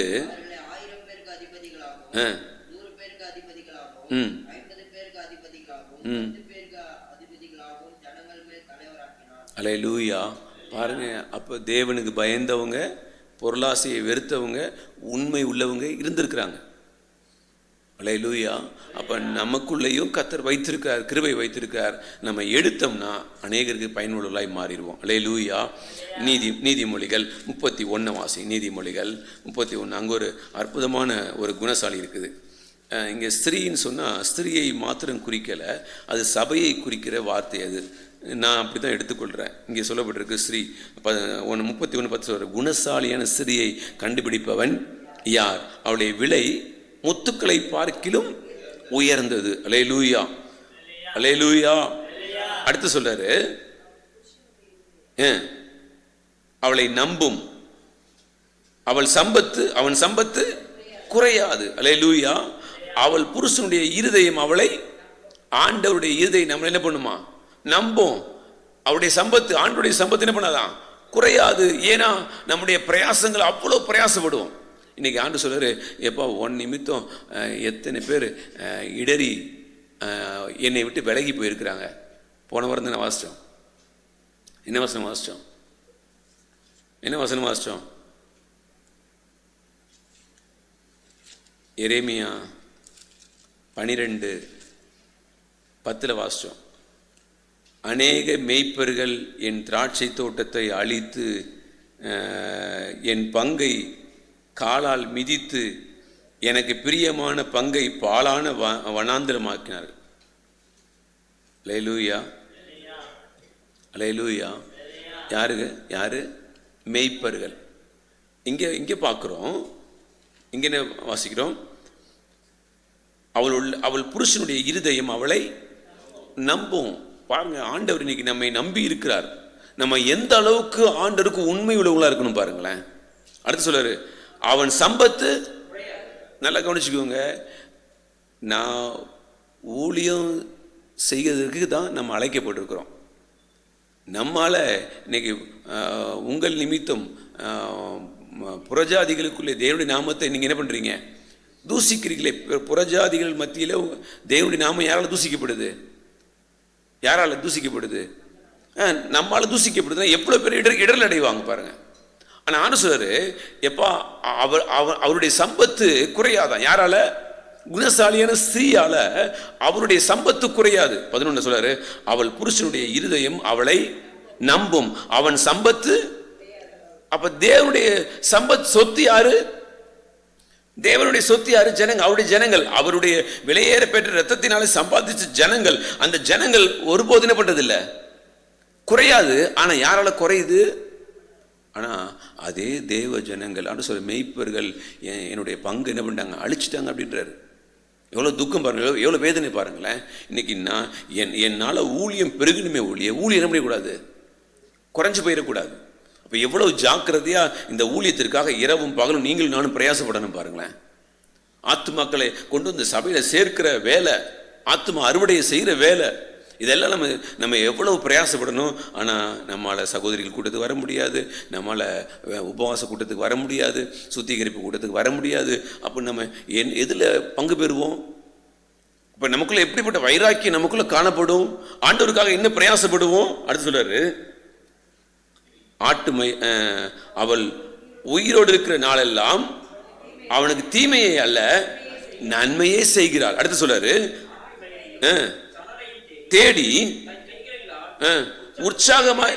உற்சாகத்தோட வேலை செய்கிறாள். உற்சாகத்தோட வேலை செய்கிறாள். நல்லா கவனிச்சுக்கோங்க, தேவனுடைய பிள்ளைகளாகி நீங்களும் நானும் ஆண்டவருக்காக எவ்வளவு உற்சாகத்தோட வேலை செய்யணும். அடுத்து சொல்றாரு, அவள் வியாபார கப்பலை போல இருக்கிறாள்.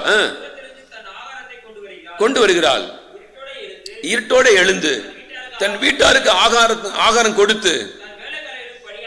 அல்லேலூயா. வேலைக்காரங்க வரையிலையும் படி அளக்கிறாங்க. இந்த அம்மா எந்த அளவுக்கு ஹார்ட் ஒர்க்கர் பாருங்க. நீங்களும் நானும் தேவனுடைய வேலையை செய்யறதுக்கு இவ்வளவு ஹார்ட் ஒர்க்கராக ரெடி ஆகும்.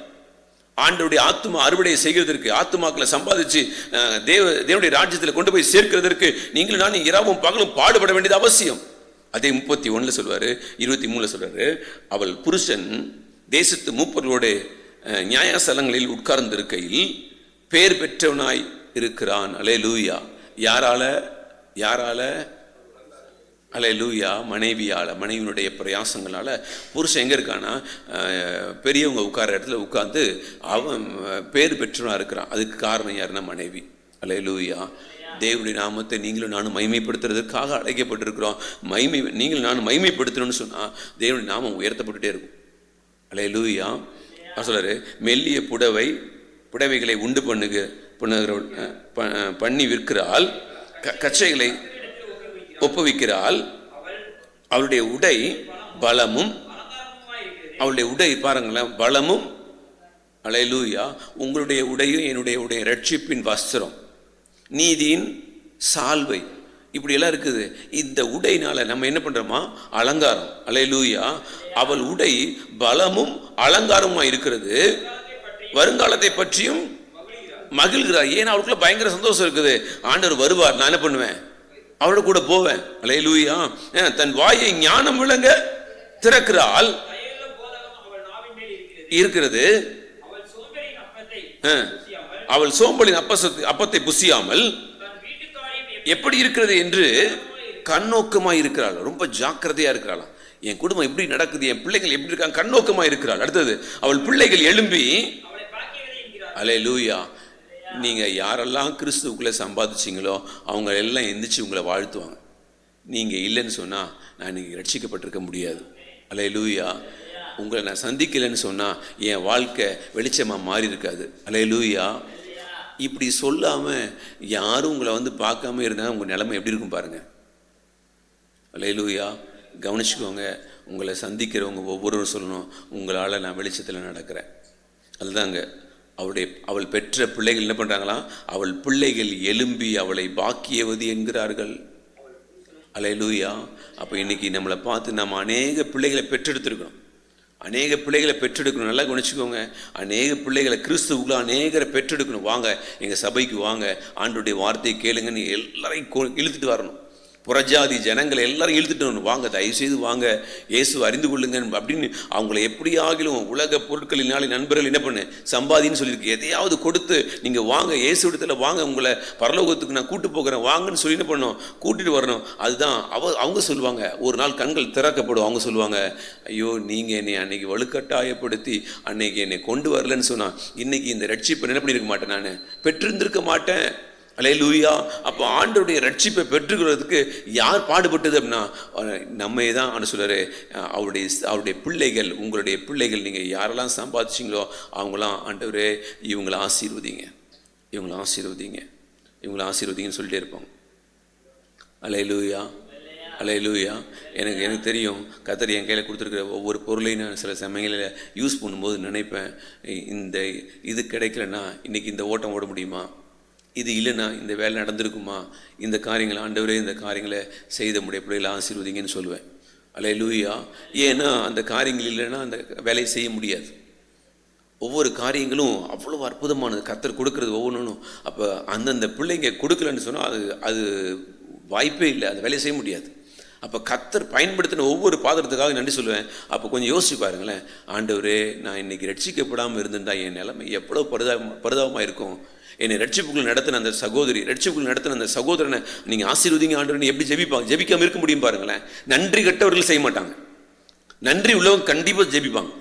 நன்றி உள்ளவங்க ஜெபிச்சா தீருவாங்க. ஆண்டவரே என்னை ரட்சிப்புக்குள் நடத்தின அந்த மனுஷனை ஆசீர்வதிங்க அப்படின்னு கதறிடுவாங்க. இந்த வசனத்தை என் கண்கள் திறக்கிறதற்கு நீங்கள் பயன்படுத்தின இந்த ஊழியக்காரன் ஆசீர்வதிங்க கண்டிப்பாக ஜெபிக்காமல் இருக்கவே முடியாது. அல்லேலூயா. அப்போ அவங்க வாழ்த்துக்கள் அங்கே பிள்ளைகள் வாழ்த்துவாங்களாம். நீங்கள் பெற்ற பிள்ளைகள் எல்லாம் உங்களை வாழ்த்துவாங்க. அல்லேலூயா, அல்லேலூயா. கிறிஸ்துவுக்குள்ளே நீங்கள் பெற்ற ஒவ்வொரு பிள்ளைகளும் உங்களை வாழ்த்துவாங்க. அவள் புருஷனும் அவளை பார்த்து அநேகம் பெண்கள் குணசாலிகளாய், அநேக பிள்ளைகள் யாரா அவங்க அவங்க உண்மையிலே தகுதியானவங்க தான். அல்லேலூயா. அதனுடைய மீனிங், அந்த குணசாலிங்கிறதுக்கு மீனிங் தகுதி தான். ஆனா நீயோ குணசாலியிலே பயங்கரமான ஆளியா நீனு. அல்லேலூயா. பரிசுத்த பவுலை பார்த்து ஆண்டவர் அப்படிதான் சொல்லுவார், உன்னை நான் அழைச்சேன் பாரு, நீ வித்தியாசமான ஆளியா நீனு. ஏன்னா எவ்வளவு பாடு, இதெல்லாம் கிறிஸ்துவின் அன்பை விட்டு பிரிப்பவன் பயங்கரமான ஆள் யாருன்னா பவுல் தான். ஆண்டோடைய இருதயம் அப்படி மகிழும். நான் நானும் எல்லா பிள்ளைங்க ரத்தத்தை சிந்தினே பண்ண அநேக பிள்ளைகளை. இப்போ நம்மளை எடுத்துக்கோங்களேன், நம்மளை பார்த்து சொல்லுவார், இவ்வளோ பேர் சம்பாதிச்சேன், ஆனால் பவுல் மாதிரி வருமா, பவுலை போல நீங்கள் இருக்கீங்களான்னு நம்மளை பார்த்து கேட்டாருன்னா எப்படி இருக்கும் நமக்கு? அல்லேலூயா. ஏன்னா பவுல் விசேஷமானவன், ஸ்தேவான் விசேஷமானவன், யோவான் விசேஷமானவன், குணசாலி தான். ஆனால் அதெல்லாம் நீ எல்லாம் மேற்பட்டவள் அப்படின்றார். அப்போ நீங்களும் நானும் எந்த அளவுக்கு? அப்போ இந்தியாவுக்கு தோமாவை கொஞ்சம் யோசிச்சு பாருங்க. இந்தியாவில் மிஷினரிகள், எத்தனை மிஷினரிகள் ரத்தம் செஞ்சுருக்காங்க.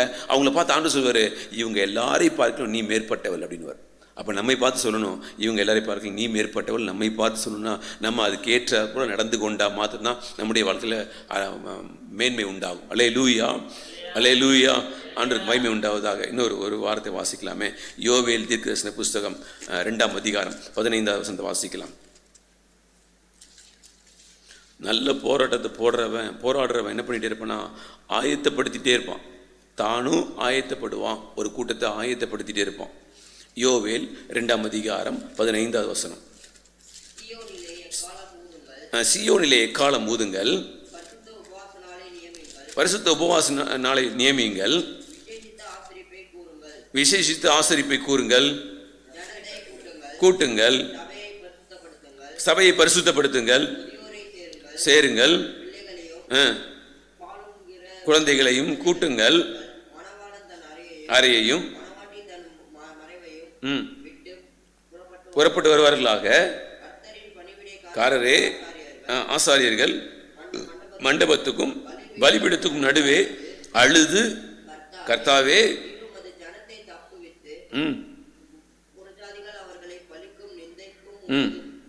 சுதந்திரத்தை ஒப்புக்கொடாதிரும், உங்கள் தேவன்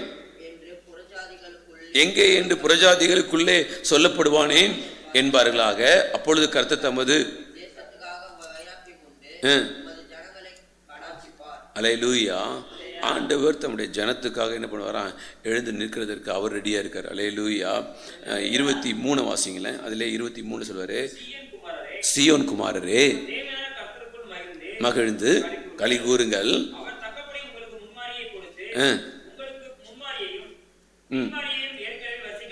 அல்லேலூயா. அப்போ என்றைக்கு பரிசுத்த உபவாச நாளை கூறுகிறார்களோ, அல்லேலூயா, அப்போ ஒரு மனுஷன் ஆயத்தப்படுறான்னா அடுத்து ஆயத்தமாயிட்டே இருப்பாங்க. நல்லா கவனிச்சுக்கோங்க. நல்ல போராட்டத்தை போராடுறவன் சும்மா உட்காந்துட மாட்டான், போராடிட்டு உட்காந்துட மாட்டான். அடுத்தடுத்து ரெடி ஆகிட்டே இருப்பாங்க. அடுத்தடுத்து யுத்தத்துக்கு ரெடி ஆகிட்டே இருப்பாங்க. அடுத்தடுத்து ஆத்துமாக்களை சம்பாதிக்கிறதுக்கு ரெடியாக இருப்பாங்க. அடுத்தடுத்த ஊழியர்களை செய்கிறதுக்கு ரெடி ஆகிட்டே இருப்பாங்க. அல்லேலூயா. அப்போ நீங்களும் நானும் ஆண்டவருக்காக எழும்புகிறதற்கு இது காலம். இந்த நல்ல போராட்டத்தை நீங்களும் நானும் போராடினா ஆண்டவர் ஒரு பெரிய ரிவார்டு வச்சிருப்பார், ஆசீர்வாதம் வச்சிருப்பார். அந்த ஆசீர்வாதத்தை நம்ம பெற்றுக்கொள்ள முடியும். அல்லேலூயா. சீயோன் குமாரரே, உங்கள் தேவனாகிய கர்த்தருக்குள் மகிழ்ந்து களி கூறுங்கள். முன்மாரியை கொடுத்து ஏற்கனவே என்ன பண்றாராம்? வர்ஷிக்க பண்ணுவார். களங்கள் தானியங்களால் நிரம்பும், வழிந்தோடும். அனுப்பின பெரிய சேனையாகிய வெட்டுக்கிளிகளும் பச்சை கிளிகளும் முசுக்கொட்டை பூச்சிகளும் பச்சை புழுக்களும் அறிவிப்பேன், அழிப்பேன். நீங்கள் சம்பூர்ணமாய் சாப்பிட்டு திருப்தி அடைந்து உங்களை கர்த்தருடைய நாமத்தை துதிப்பீர்கள். என் ஜனம் ஒருபோதும் வெட்கப்பட்டு போனதில்லை. அல்லேலூயா. என் ஜனம் ஒருபான்னு சொல்ற, அழகாக சொல்ற, என் ஜனம் ஒருபோது. ஏன்னா நீ உபவாசிச்ச பாரு, அழுத பாரு, கதர்ன பாரு, இதுக்கு எல்லாம் பலன் பயங்கரமாக இருக்கும். அல்லேலூயா. அப்போ நல்ல போராட்டத்தை போராடுறவனால சும்மா இருக்க முடியாது. அடுத்தடுத்து அவன் வேலை செஞ்சுக்கிட்டே இருப்பான். அல்லேலூயா. ஆயத்தமாகிட்டே இருப்பான். அப்படி ஆயத்தமாகிற கூட்டம் தான் நல்ல போராட்டத்தை போராடுற கூட்டம். அல்லேலூயா. நான் இஸ்ரவேலின் நடுவிலே இருக்கிறவர் என்றும் நானே உங்கள் தேவனாகிய கர்த்தர், வேறு ஒருவர் இல்லை என்றும் அறிந்து கொள்ளுவீர்கள். என் ஜனங்கள் மறுபடியும் சொல்றாரு, என் ஜனம் ஒருபோது என்ன பண்ணதில்லை? வெட்கப்பட்டு போவதில்லை. அல்லேலூயா. அல்லேலூயா.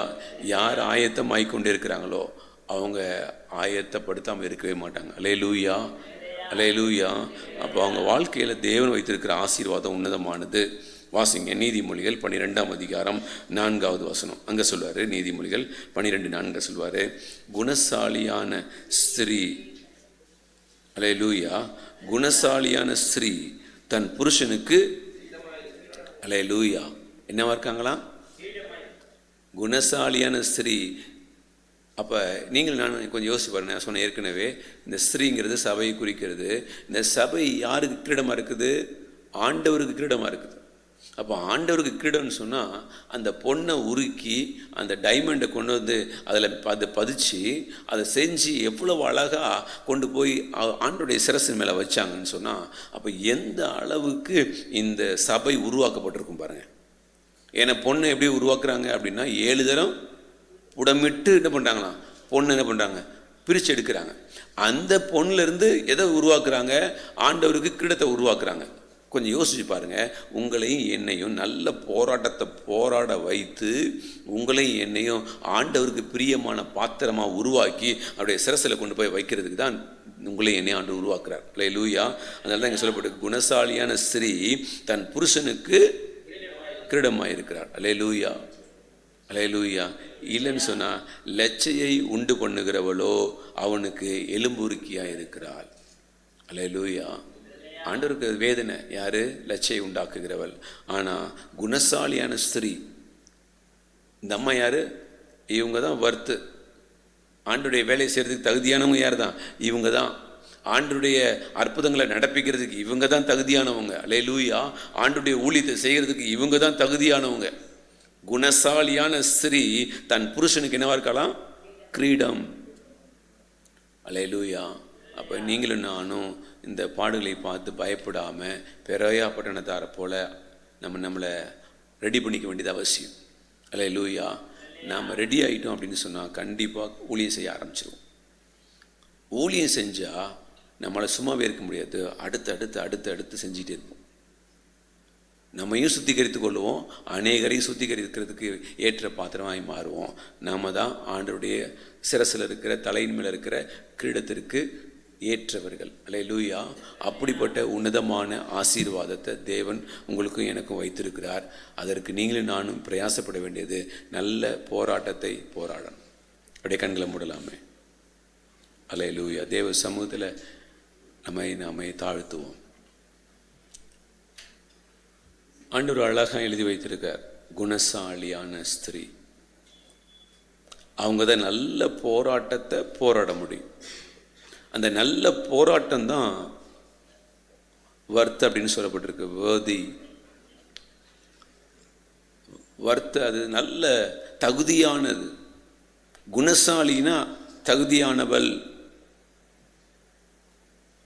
ஆண்டவர் அவளை ஒட்டச்சி உருவாக்கிட்டார். அதனால தான் அங்கே தகுதியானவள் அப்படின்னு சொல்லப்பட்டிருக்கு.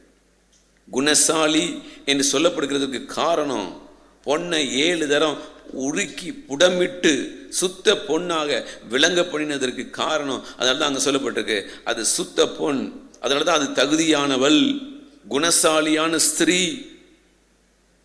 இப்போ இன்னைக்கு சபையானது குணசாலியான ஸ்திரீயாக காணப்படுமானால்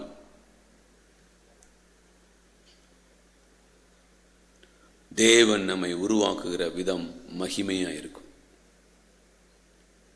அல்லேலூயா. நீங்கள் நான் ஆண்டவரை பார்த்து கேட்கலாமே, ஆண்டவரே என்னையும் அழைத்தது இந்த அழைப்பு தானே, ஏன் நான் இன்னும் இப்படி மோசமாக இருக்கிறேன்? உமக்கு ஊழியம் செய்யாமல், நானும் ஆயத்தமாகாமல், குணசாலி என்கிற நிலைமையை இழந்து போய் எவ்வளவு காலம் ஆயிடுச்சு. நீங்கள் என்னை குணசாலியாக பார்த்தீங்க, ஆனால் நீங்கள் இன்னைக்கு என்னை பார்த்தீங்கன்னா நான் எவ்வளவு மோசமாக இருக்கிறேன். நீங்கள் என்னை குணசாலின்னு சொல்கிற அளவுக்கு நான் என் வாழ்க்கை இன்னைக்கு இல்லையே. அது எவ்வளவு துக்கம்.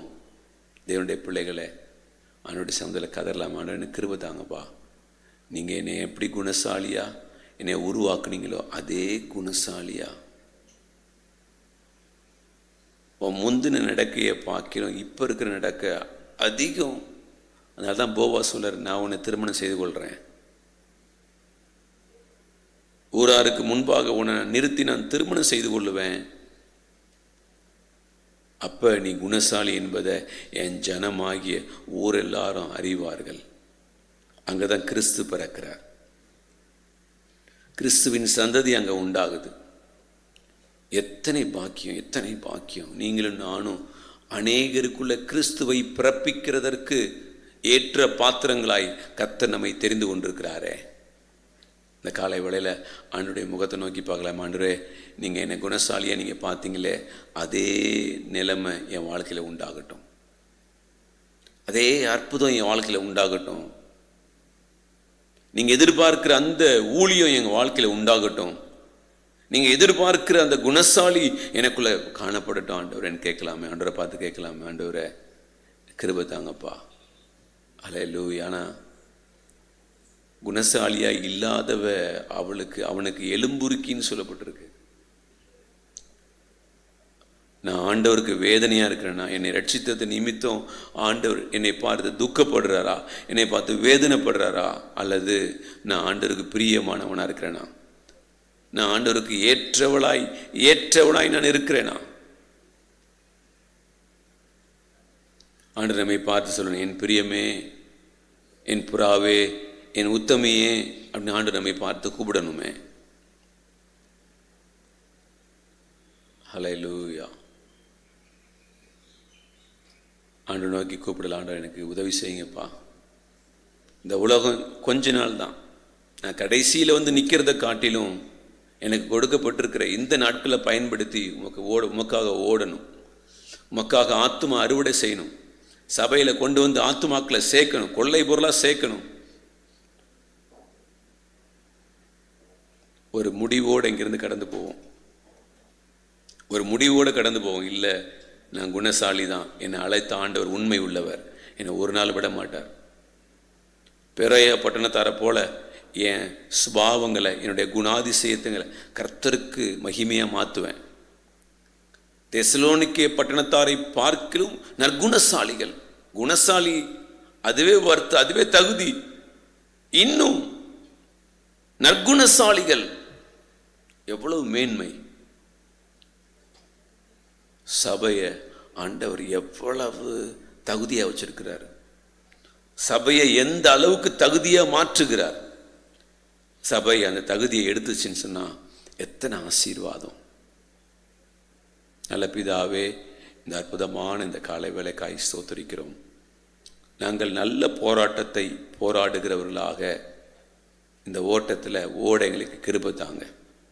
எங்களுக்கு கிடைக்கிற ஒவ்வொரு வாய்ப்பையும் பயன்படுத்தி பாவத்தில் விழுந்துடாதபடிக்கு பாவத்தை ஜெயிக்கிறவர்களாக, உலகத்தை ஜெயிக்கிறவர்களாக, மாயையான இந்த காரியங்களை ஜெயிக்கிறவர்களாக ஆண்டவரே எங்களை எடுத்து நிறுத்தும்படி நாங்கள் ஜெபிக்கிறோம். நாங்கள் தகுதி உள்ளவர்களாய் எங்களை மாற்றும்படி நாங்கள் ஜெபிக்கிறோம். ஆண்டவரே, உங்கள் கரத்தில் எங்களை முற்றிலும் நாங்கள் தாழ்த்துக்கிறோம். ஆண்டவரே, அன்றைக்கு மரியாள் சொன்னது போல, இதோ உமது அடிமை உமது வார்த்தையின்படியே எனக்கு ஆக கடவுதுன்னு சொன்னது போல இந்த காலை வேளையில் ஆமாண்டு நாங்களும் சொல்கிறோம், இதோ உமது அடிமை உமது வார்த்தையின்படி எங்களுக்கு ஆகட்டும். ஆண்டவரே, உமது வார்த்தையின்படி எங்களுக்கு ஆகட்டும். உடைய கிருபைக்குள்ள எங்களை மறைத்து கொள்ளுங்க. இந்த உலகம் கொடுக்க முடியாத அந்த சந்தோஷத்தை, சமாதானத்தை, நித்திய ஜீவனை நீர் எங்களுக்காக வைத்திருக்கிறீரே. நீர் எங்களை உமது சிரசில் நிறுத்துகிற கிரீடமாய் எங்களை பார்க்கிறீரே. அதற்கு எங்களை தகுதிப்படுத்துகிறீரே. அந்த பாக்கியத்தை நாங்கள் இழந்துடாதபடிக்கு உமது சிரசில் உங்கள் தலை மேலே இருக்கிற அந்த பொற்கிடத்திற்கு எங்களை ஒப்பாய் மாற்றுகிறீரே. அந்த பாக்கியத்தை நாங்கள் இழந்துடாதபடிக்கு எங்களை காத்து கொள்ளுகிறதற்கு இந்த ஓட்டத்தை ஜெயமாக ஓட எங்களுக்கு கிருபை தாங்கப்பா. பரிசுத்தமாக ஓட எங்களுக்கு கிருபை தாங்கப்பா. உண்மையாக ஓட எங்களுக்கு கிருபை தாங்கப்பா.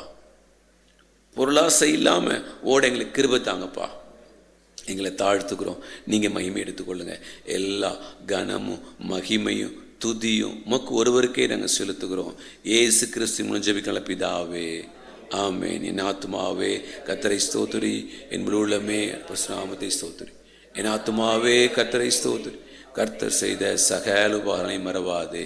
ஆமேன். நம்முடைய கர்த்தராகிய இயேசு கிறிஸ்துவின் கிருபையும் பிதாவாகிய தேவனுடைய அன்பும் பரிசுத்த ஆவியானுடைய அந்யோன்ய ஐக்கியமும் நம்முடைய சர்வபரிசுத்தவான்களோடும் இன்றும் என்றும் அவருடைய வருகையில் நிற்பதாக. ஆமேன். அல்லேலூயா, அல்லேலூயா, அல்லேலூயா. ஆண்டவர்களை ஆசீர்வதிப்பார். Praise the Lord.